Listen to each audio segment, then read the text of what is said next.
Okay, so today we are going to talk about the art of unconventional sales, groundbreaking deals, and exceptional growth. Please welcome our guest, Kristen Conner, an accomplished account executive with over 11 years of experience in sales, specializing in enterprise level deals. Kristen has a proven record of success, having worked for three different unicorns over the course of her career. Her expertise in identifying and capitalizing on market opportunities have helped her clients achieve their business goals and drive growth. So, we are really excited to have you here for your insights and experience. Hey, Christian, how are you? Hi, Hey, great. How Kristen. are you? Hello. So, Christian, thanks a lot for joining us. So, define an ideal account executive for us. Yeah, I think it is several really key things, right? It's not just one thing. So, curious is the first one. That leads to a bunch of things: being a lifelong learner, being creative, also being persistent.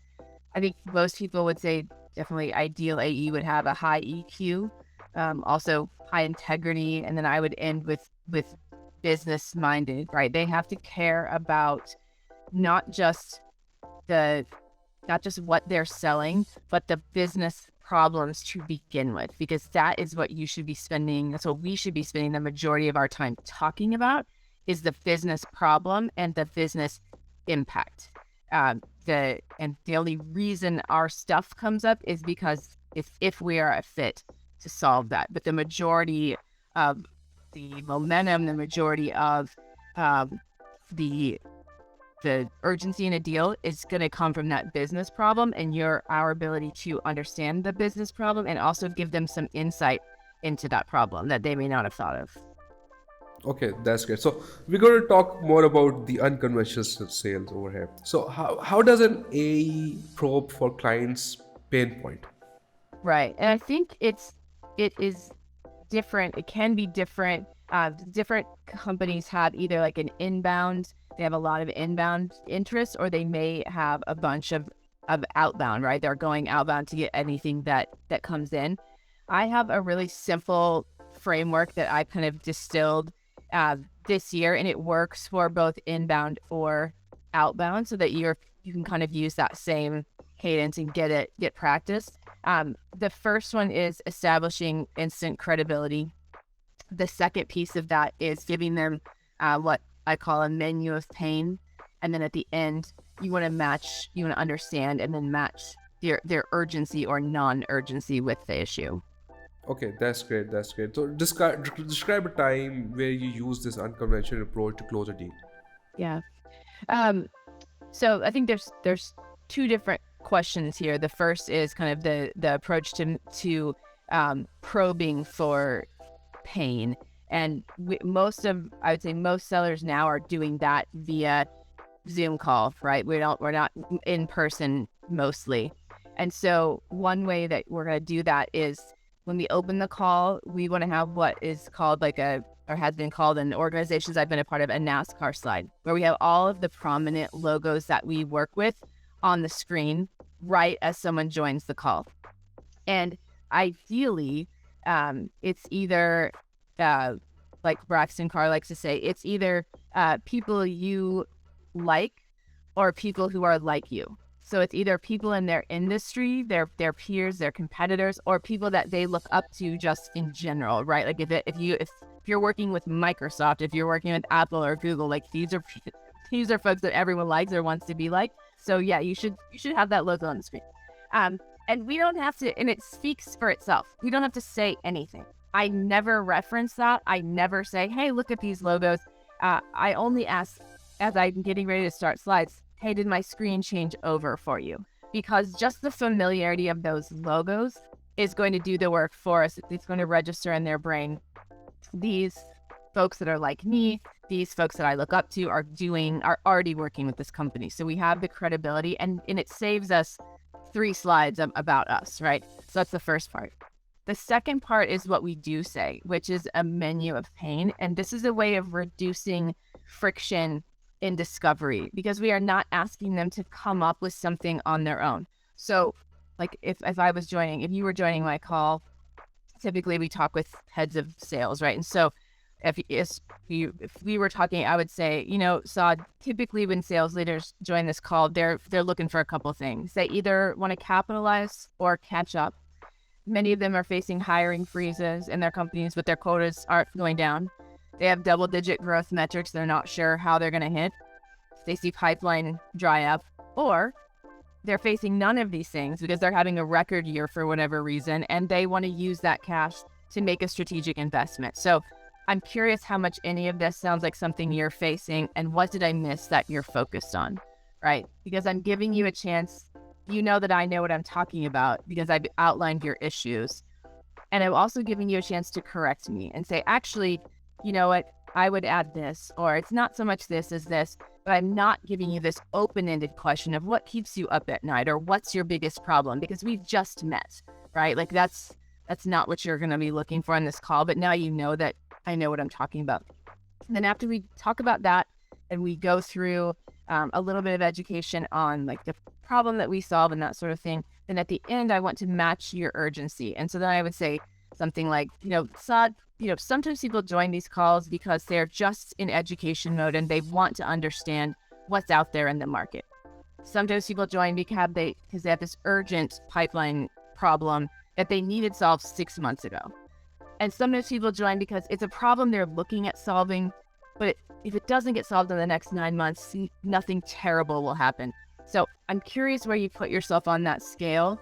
And I'm asking because I never want to chase anyone, right? If it's just education mode, 100% fine. Just curious. And then, so again, we've given them some options. And if they're just in education mode, we've made that okay. And so now I'm not going to waste my time or theirs sending them 20 follow-up emails. I'm going to put them in a nurture sequence, but I'm going to concentrate my efforts on the folks that have an urgent need. Wow, that's awesome. So you're pretty much giving them the prompts, and you're pretty much sort of like dictating the conversation to be in those particular. Yeah, that's really nice. Okay, so so tell us a story where you turned a no into a yes and closed a deal which resulted in a significant growth in the company revenue. Yeah. So recently we're working with a logo that is very prominent in their industry. It's a very recognizable logo. And we were dealing with an IT leader who just did not really see the 2/3 of the value of our solution. He saw a third of it and got it, and did not see or understand or care to understand the other ways that we were kind of different from the lower cost competitor, which I think most of the time people understand and face that issue. We think our solution is different. Our customers may not see it that way, and so they're looking, at price. And so I did a couple of things in that. The first thing is I multi-threaded 2 different departments. I didn't. This guy brought 6 members of his team, and sometimes people in a deal feel like if they're talking to 6 people, they're really, really well multi-threaded within the organization. But we weren't. We were just deep in one team. And so we needed to get outside of that. And so then I started nurturing and bringing up to speed people in different departments. The other piece I did was executive alignment, where I could see that executives in different departments were opening my emails. They were understanding the updates, but they weren't communicating with me. And so then I had our VP of marketing reach out to one of their leaders who was her peer, and they started their own executive thread of communication. And that happened early on. And so by the end of the deal, where the IT leader was really only interested in talking about price and had, I think, counted us out and was ready to just walk, our VP of marketing came back in, went to the CXO that she was corresponding with and said, "Hey, I'm concerned that this person is missing out, doesn't see the whole problem." And then that CXO brought their VP back in, and then we were able to work out a deal. But executive alignment and talking to all of your buying personas in the organization is super important. Okay, that's awesome. So again, thanks a lot. Amazing insights. So can you walk us through a particularly creative solution you sold to a client and how you navigated any obstacles in the process? Sure.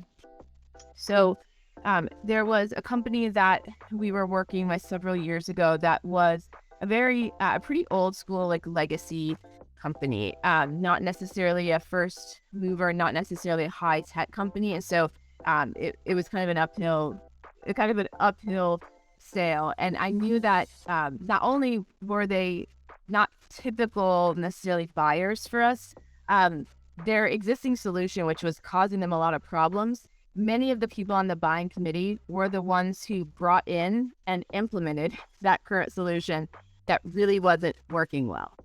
And so I knew that I had to do something creative to get their attention, to keep them from just going with the other solution, but just doing an upgrade to the old thing they bought 10 years ago. And so this was an in-person meeting. There were probably 10 executives in the room. And and this was supposed to be a demo of and a technical demo. And we did that, but I started by telling them a story. And I started it by just holding up, I had an iPhone, but I had a pink Palm Pilot. Actually, I have it here because I still use it. I held it up at the beginning and I said, I want to tell you a story about this. And I just told them, when I was a single parent 10 years ago, this is the phone that I had. And I thought it worked perfectly well. And I loved it. I loved a lot of the features about it. But I had a friend who worked at Verizon who was constantly talking to me about an iPhone and said, you should try it.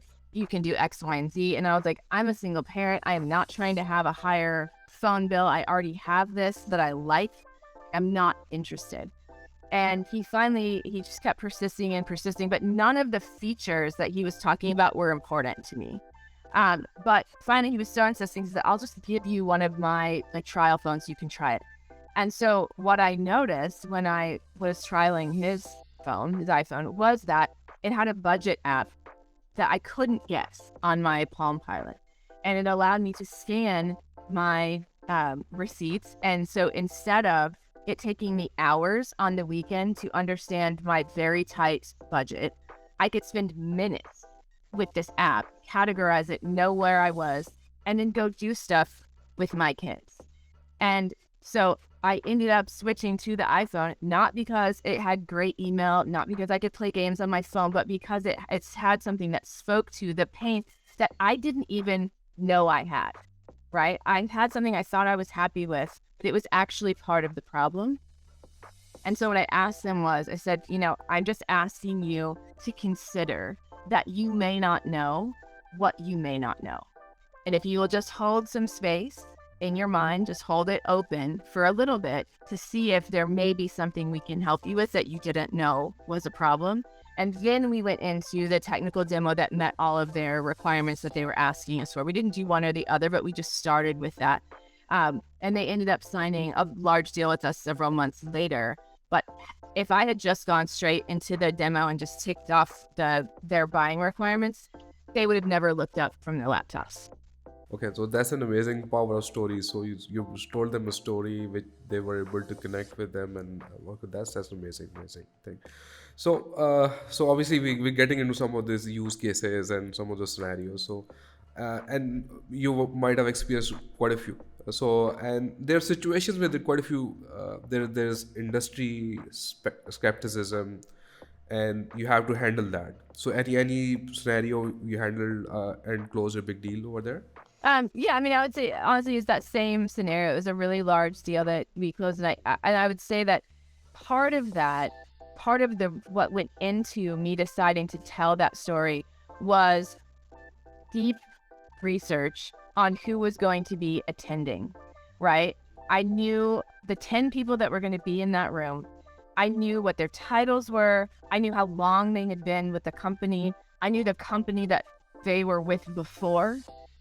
Because then I was able to see, okay, in that prior company, what technology did they use, and try to understand what might their mindset be. I had individual calls with as many of them as I could going into that to understand their mindset, to understand who was a detractor and who was rooting for me in that room and who was going to be talking me up behind closed doors when they met later. The other thing I did going into that was I used a tool called Crystal Knows.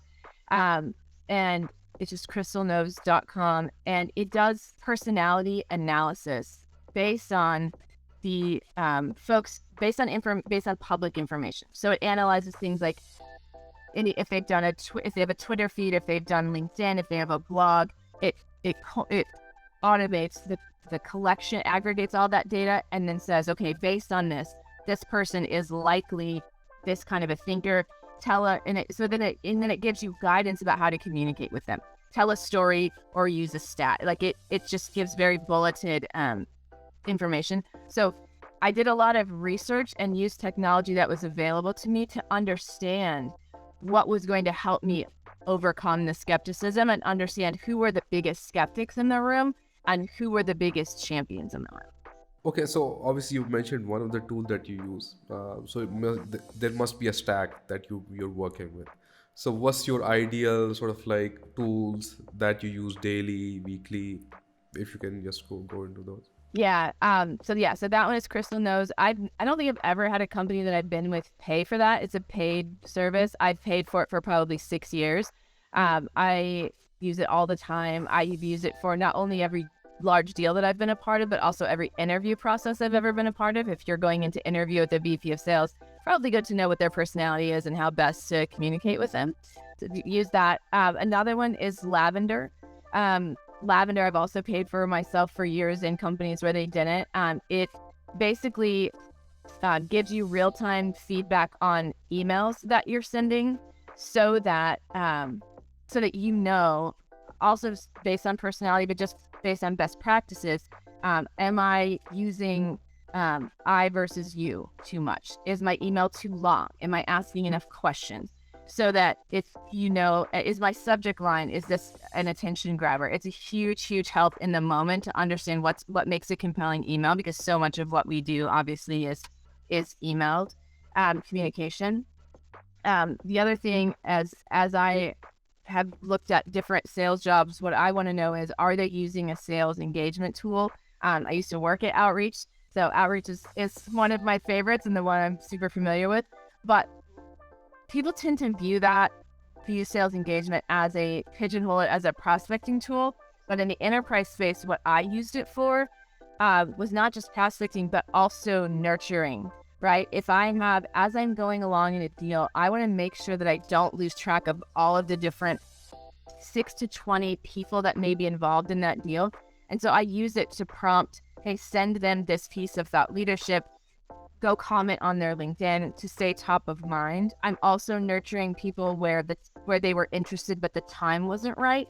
It's making the best use of my time. As an AE in tech, I would not join a company that didn't have some sort of sales engagement, because it makes me 5 times as effective, because it automate a lot of things, including automating reminders. So I'm not just having sticky notes or things on my calendar. So those things are really, really important to me in the tech stack. Okay, that's wonderful. So in terms of the mindset and in terms of staying motivated and having the positive attitude, handling burnouts, what are your tips? Yeah.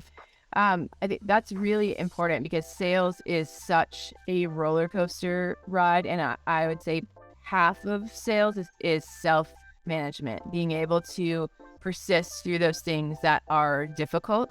One of some of the biggest things that I do every day, meditation. I've used the Calm app. I've used the Headspace app, which they basically teach you how to meditate. It's not you just allowed to sit there for 20 minutes being quiet. Like, it'll walk you through how to do it. It's been a huge, huge help. Like exercise, getting outside, just even a 5-10 minute walk with my dog is enough to kind of reset a lot of times. So definitely those things.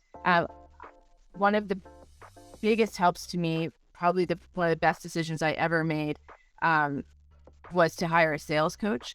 Again, this is something I paid for. My company didn't pay for it. It was outside of my company. It wasn't just the mentor that they assigned me to, but it definitely was helpful in slumps, because sometimes as sellers, we don't want to go to our manager and be like, I'm concerned about this quarter. I don't know how I'm going to get this done. You are probably should be managing up. With a coach, you can just be honest and be like, this deal is dying. what do I need to do for this? And so that level of transparency is very helpful. And also they bring an outside perspective. Their number is not tied to yours. They have experience outside of your company that you don't have. And so that has been a constant source of creativity for me. Some of the most kind of creative things I've done in deals have been as a result of working with different coaches who have been in different companies and tried different things. And so I'm really learning from their expertise. So, in terms of coaching, I would assume that there's a lot of books out there. Do you give us any like best books that you've read on this topics of sales, negotiation, closing? Yeah. There's a ton of books out there. Some of my absolute favorites, like desert island sales books, would be Gap Selling is a huge one. Never Split the Difference by Chris Voss is a huge one on negotiation, and just a really entertaining read. He was an FBI negotiator. Any of Skip Miller's books, because what he does differently is talk to you about how executives think. And so it allows you, sellers are always told, get high in the organization, talk to a CXO. But many times why people don't do that and they go after a manager or director or something is like salespeople don't have the experience of being in the room with the CXO. So they don't know how to have that conversation. And any of Skip Miller's books will teach you like how do executives think? What does their day look like? How should I speak to them in a way that will be valuable? And then when you know how to do something, when you have that confidence, then that gives you the confidence to go do that, rather than managers just being like, get high, talk to executives. Like, great, I agree, but tell me how. So those are the top three I can think of that I look at. I literally was looking over here because I have them on my desk like all the time. Okay, so okay, that's great. So obviously, sales involves taking risks, and any situation where you sort of like took a calculated risk for a deal. Maybe any tips over there? Yeah, it definitely is a risk, right? Like sometimes you have to do something that is a little bit outside your comfort zone, and risk. It definitely is a risk. I think there's kind of a low grade risk that you can do, which is bringing a piece of like consultative advice to a call where you suggest that they should do something different to achieve the result that they're looking for. So I was in a really large RFP deal a couple of years back, and they told us, hey, we want our process and our flow to go like this, this, and this. This is how we've done it. This is how it works for us. And when we were took the enterprise selling team that I was working with, we looked at it and we were like, they're not maximizing how they can do this. And so we put together a presentation for them during that part of the deal that did not meet their process. It showed them, this is how we would suggest you do the process differently, because it's going to be a better way to get the same result. They were not expecting that, but they were, and in the moment, it was kind of a nail biter as to like, how did that go over? But that was the best advice we could give them, rather than let them continue to do something that wasn't going to work well. And it went, it was good. It did turn out well, and they ended up being extremely grateful in the end that we did that. But in the moment, it was definitely a big risk. This much safer thing to do would have just been to follow their instructions, and let them think that was a good way to do it. But in terms of your advice, is it like 1 out of 10 cases, or is it like you go for it all the time wherever you feel like? Yeah. Well, I mentioned the enterprise team, right? Like if the huge benefit, one of the organizations I was a part of, and I think lots of organizations say, like, you should never lose alone. You should also never win alone. You should be bringing in technical folks, from your team. You should be bringing in your executives, and the more minds that are a part of that deal, the more you can say, like, the more people you can go to and say, I get the sense they don't understand this, I think that we should suggest a different way. What do you think? And the more people that have been on those calls, the better perspective you have on, well, they can be like, well, I didn't read it like that. I read it differently. Or, no, I got the same thing. Like, we should definitely do this. But I think in every deal, kind of, if you bring a consultative mindset, chances are you're probably going to be suggesting something to them that they haven't thought of before. And that always introduces an element of risk, because they may not take it well, right? Like, I've had people not take it well. It's a risk.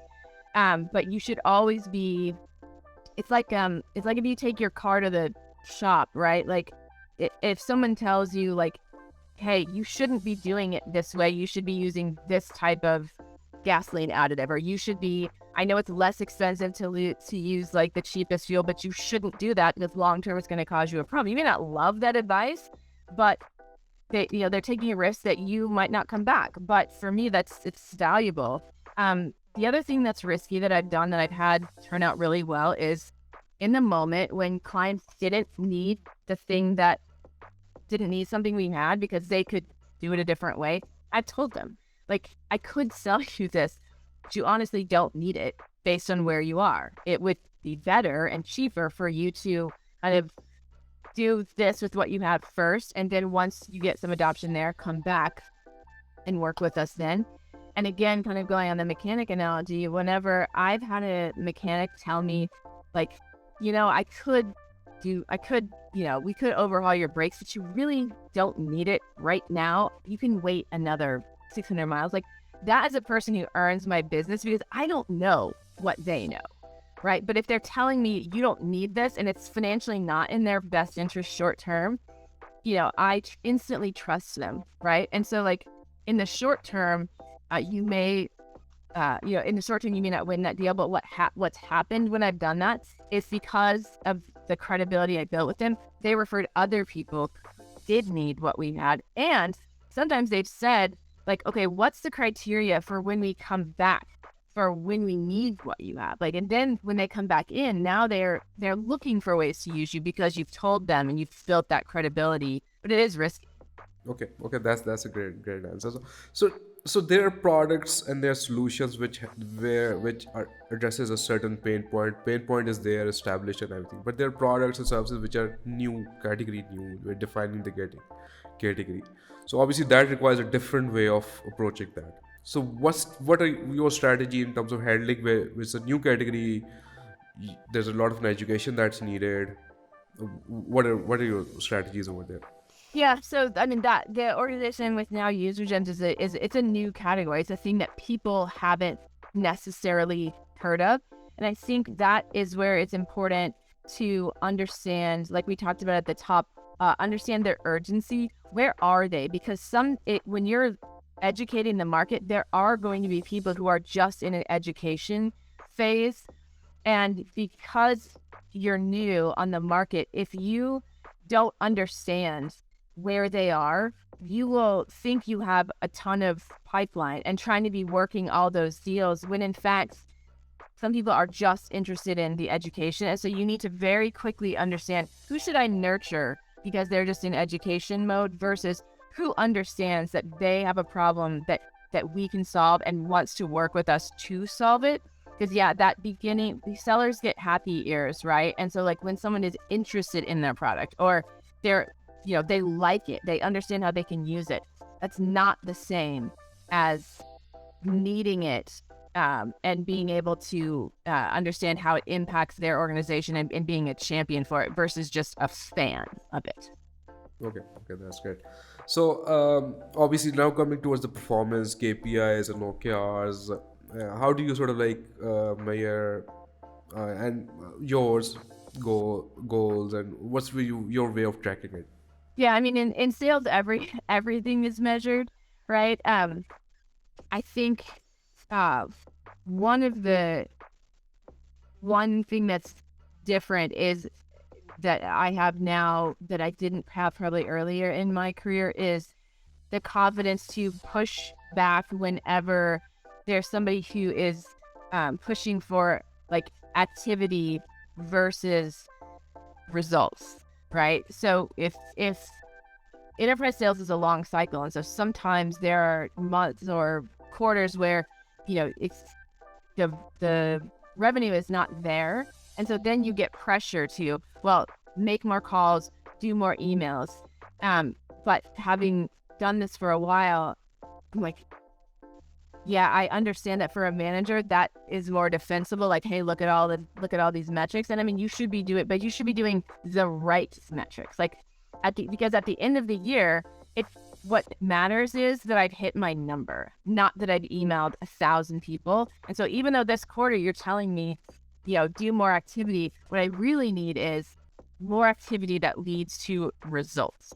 And so I think sometimes you have to understand the pressure that your manager is under versus what is actually activity that drives results. And again, if you have, it's another good reason to have like a sales engagement system, because you can start to measure how many touches, how many meetings do I have before I get to the end of a deal.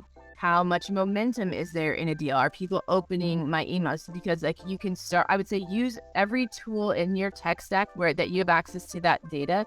Use it to understand where you are and where you're likely to end up. Because if you have, a huge pipeline, but you don't have any next meetings on the calendar with those folks, and they're not doing what buyers do, they're not replying to your emails, they're not taking meetings, like you're not getting paid for pipeline. You're getting paid for closed one. And so you have to really I'm a big fan of using data to understand where you are in a deal and the things that actually lead to revenue. And those aren't always the things that management is going to tell you to do, because they're under different pressure and they have different metrics than you do.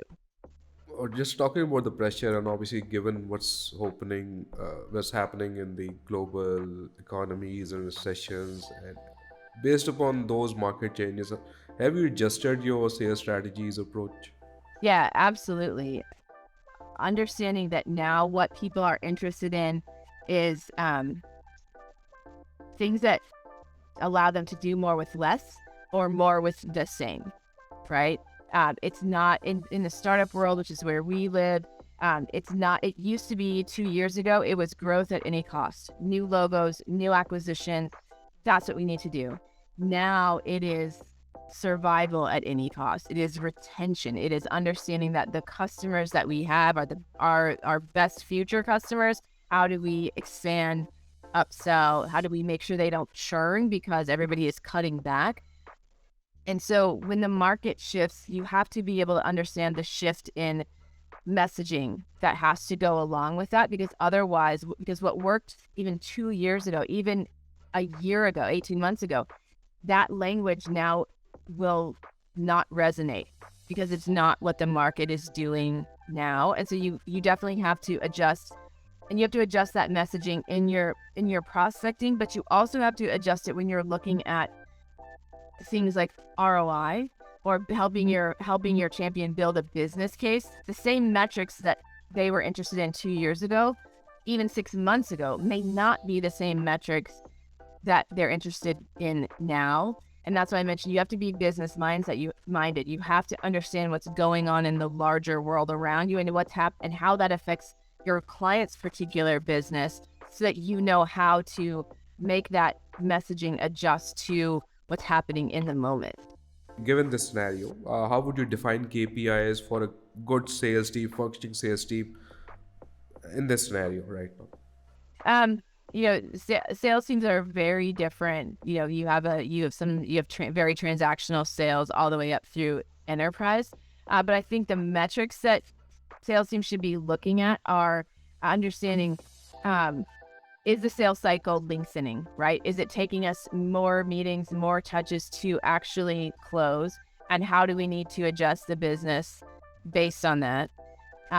They also need to look at prospecting messaging. Is the response to that the same as it was 6 months ago? Do we need to adjust the scripts that are, if we have a BDR or an SDR team, do we need to adjust those? Because the same things that worked are not what worked 6 months ago, and vice versa. So you have to be able to adjust to those. But I think just from a top leadership perspective too, understanding if sales cycles are long, that's going to affect your cash flow, right? So that's going to affect your planning down the line, and where you are, where the pipeline is and your close rates.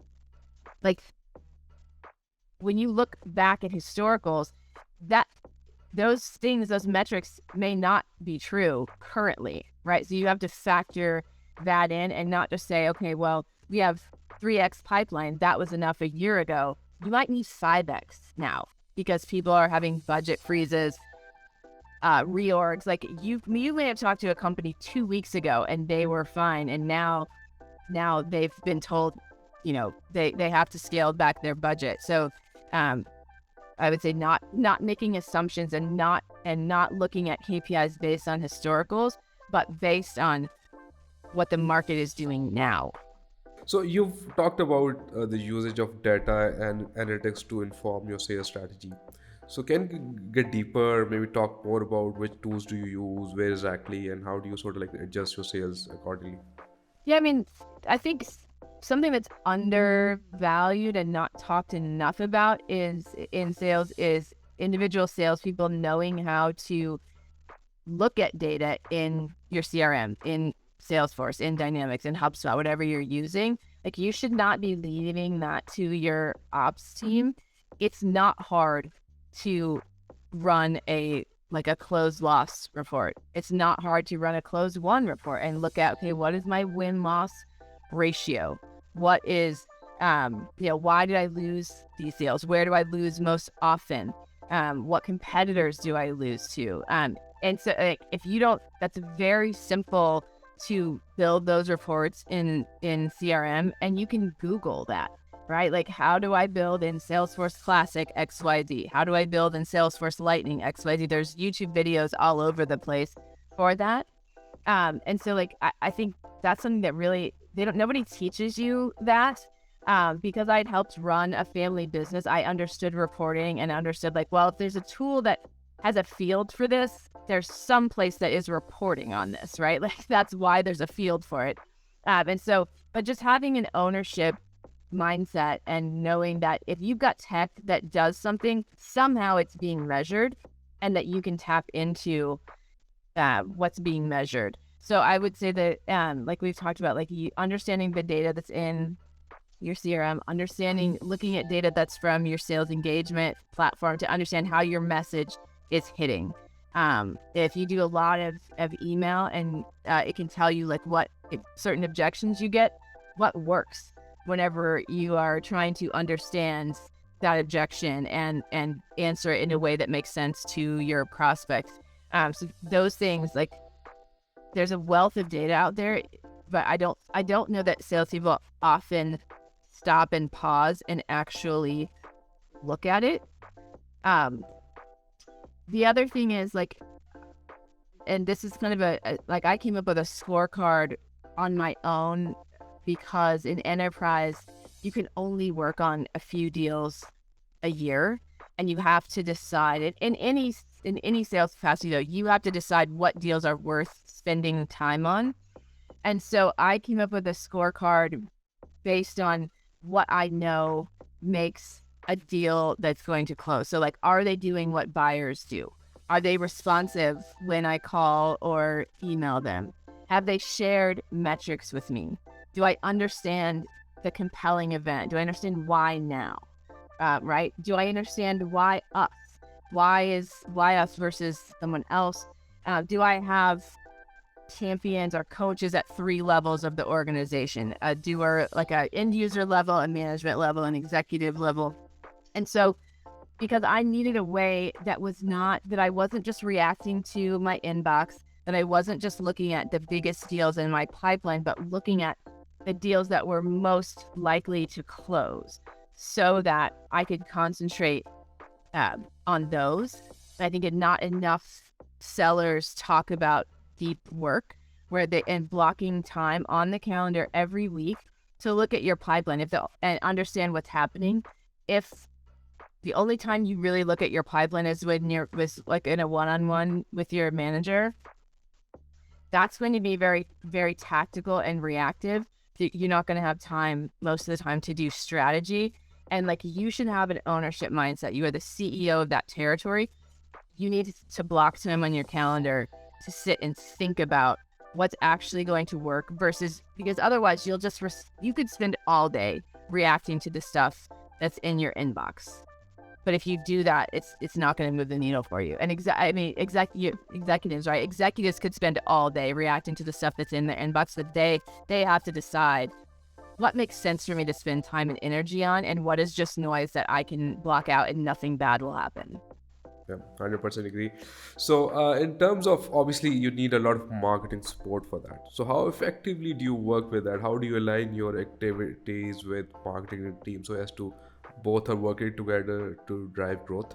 Yeah, that's a big issue. I've never understood why sales and marketing not getting along is a thing, because like, we're all doing the same thing.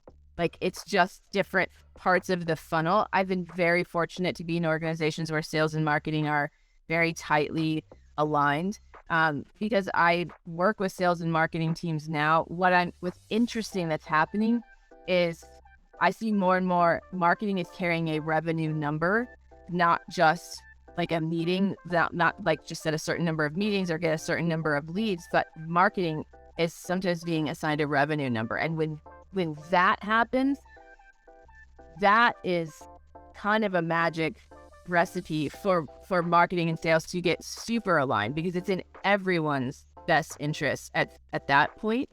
But, I think one of the things that is super helpful is having a feedback loop. What marketing knows that sales doesn't always know is what customers say and what our best customers say, right? Because marketing is going to be generating those customer stories. They're going to understand the problems we've solved and for what personas.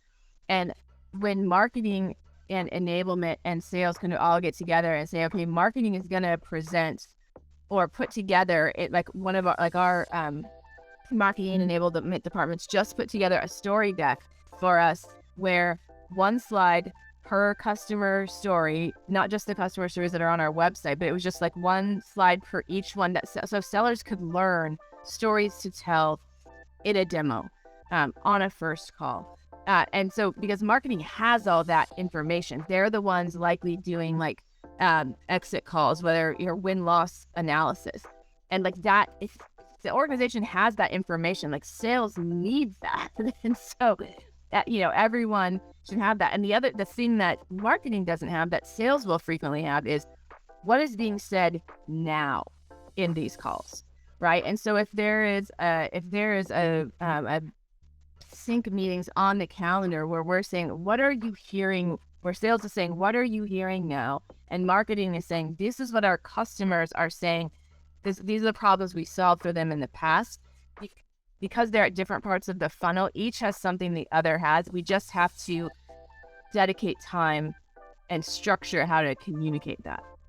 Okay, that's great. So that's great. So now let's just come towards some of the people and team management and all of that. So how would you structure a good functioning coaching program? Yeah, I think it's a really important point. It's something that is undervalued. I think managers don't always know that salespeople need that, especially if you have tenured salespeople. They may think, well, these folks are pros, like, and that can be true. But who else is a pro is like NFL players, NBA players. They are the top. They are the cream of the crop, and yet they have multiple coaches on their team. And most of the top performers hire outside coaches as well to coach them individually, right? So like sales, it shouldn't be a surprise that salespeople can benefit from coaching. One of the things that is super helpful is grading like call recordings and for there to be constant feedback, both positive and like constructive help. Like, could we have done this? The other thing I don't see a lot in coaching programs is setting aside time for folks to practice. I'm not just talking about certifying on a deck. There's a lot of that. Here's the talk track for the newest demo deck, do that and record yourself and we'll tell you whether you pass or not. Okay, but that's one time. Where is there dedicated on the calendar a time for AEs or NSCRs to practice those things? Because again, professional athletes practice. They don't just go out. They just don't just go out having not practiced during the week. And one of the really smart things that the head of enablement at Shopify did, I heard him talk about, was concentrating on one skill per quarter, right? Like if this quarter, what we're concentrating on based on the needs of the business is discovery, then that's all we're talking about, because salespeople get pulled in 1,000 different directions, told like, this is important. No, this product release is important. This is important. It helps to have one thing to focus on. And so the theme of all of the enablement for that quarter is that one thing. That's another version of deep work, right? Where we're practicing that same thing over and over. It's not a buckshot approach. It allows the repetition so that people get better at that one thing, and then you can move on to the next skill. Maybe now we need to work on setting next steps and keeping momentum. Okay, now let's move on to that now that our discovery is better and we're getting better opportunities in the pipeline. And what's the cadence for any coaching program? So is it like something which goes on daily, or is it like a structured quarterly, go out, retreats, things like that? What's your best sort of like way of doing it? I mean, people need it weekly, right? They need some sort of feedback weekly. And also, if you keep it weekly, it's also not going to be too much all at once. It's not going to be at the end of a month, here's 12 things that you can be working on. It's, hey, I heard this in this call. I think this was great. Keep doing this, right? Hey, it seems like these calls are missing. We're missing like setting action steps at the end of a meeting. Can we think about that as we go into next week? If it's constant, that helps too, right? Because it's top of mind. If you wait for it to be monthly or quarterly, it's probably not going to have as much of an impact. But I think also salespeople want to be coached. They want feedback. And if they're in a really small organization where maybe they haven't made their first sales management hire, and they don't have enablement, which is a lot of small companies, or even in a large company, there's a lot that salespeople can do on their own and do amongst peers. One of the most helpful things that I was a part of that wasn't called enablement, but it was just reps getting better and helping other reps. It was peer. Was in a 5,000 person unicorn tech company. And there were several of us that were new all at the same time. And we just sat down together every week and said, what are you hearing? What's working? What's not working? What did you learn this week that would help? Because we're all at the same stage. And anyone can do that. Even if there's only one other rep, you can put time on someone's calendar and be like, hey, I need help with this. How are you thinking about this?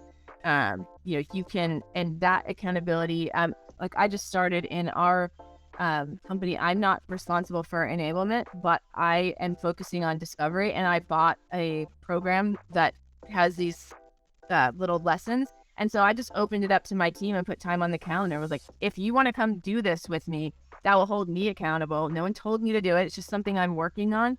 And I invited other people to do that with me. And people come if they can. And probably every week, half of our team shows up because they don't, they prioritize that or they don't have other meetings. So I mean, there's a lot that reps can do to take charge of their own development and their own coaching if they're not getting enough, no matter the size of their company. Okay, that's wonderful. So in terms of compensation, what's the ideal break? So it's like a fixed variable, but is it also changes with the stage of the company that you're in? What are your recommendations? Well, having never set that, I don't know. I can't give you any recommendations on how to set it. I can just tell you from a rep perspective, how to look at it going in. You should be, in any job, you should be understanding what the market, how it compares to the market. And also, if the company is asking you to, like we talked about, if you're educating the market, whether it's going up market, going down market, whatever you're doing that where they're pivoting that motion, I would caution reps to look at, is that still a 50-50 split Is it still 50% base and 50% variable? And does that, because that's a typical setup in tech, and is that still appropriate? Like, are we expecting, if we're expecting that we're going to send enterprise reps out if we're going up market, and it's going to take 2 or 3 years to educate enterprise, which it does,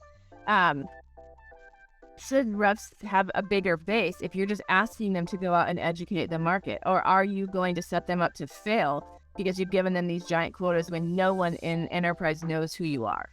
Or vice versa. Or everyone, if you're going down market, everyone in SMB sees you as too expensive and an enterprise solution, and it takes a while to get that SMB pricing and packaging out. Like, I would just encourage, obviously, companies to think about that, but reps need to think about it too. Like, am I being set up for success in the way that comp is done here? And I would recommend in any interview process, not just talking to the hiring team, but also talking to the peers that are on the team, understanding, like, is the comp model, whatever it is, working for you? Is it working for most people? And do you feel like the company, even when they make a misstep, which they will, no one is perfect, no one has a crystal ball, are they operating in good faith to fix it? Do you trust them to fix it if they get it wrong? I've been in companies where they're like, hey, we misunderstood this change that we were making. It affected everyone's deals. We're lowering quota by 10%, or we're doing X, Y, and Z. And that carries a huge amount of weight. Like, if a company can say, God, we got it wrong, we didn't mean to, here, and they're not just saying it, but then taking action to make up for it. I would just say comp is a big area where you can either win or lose trust in the organization. Okay, that's wonderful. So in term, I guess I'll be closing soon. So thanks a lot for your time. So just one thing. So there are quite a few new techniques and new tactics that do come up, and quite a few people follow that. Are you seeing some new trends that are happening in sales? You might want to share it with. Yeah, I think something that there's not a lot of reps out there using voicemail effectively. There's not a lot of reps out there using like snail mail effectively. One of the biggest opportunities that I won was I sent a CEO, after doing a bunch of research, sent a CEO a big kind of package in the mail that was specifically related to what we were doing, and tied it back to like the goals. Like, people they're not thinking outside the box. Email is easy, and so we're just sitting in front of it and we're pounding out these, X amount of emails a day. Also, like, people aren't using like LinkedIn messaging, LinkedIn voice, right? Where you can essentially send someone a voicemail using LinkedIn. Now that most people are on their phones with a lot of remote work, you may not always have a desk phone that you can reach someone at, but like the phone is, and LinkedIn a lot of times is the least noisy channel. People aren't getting that.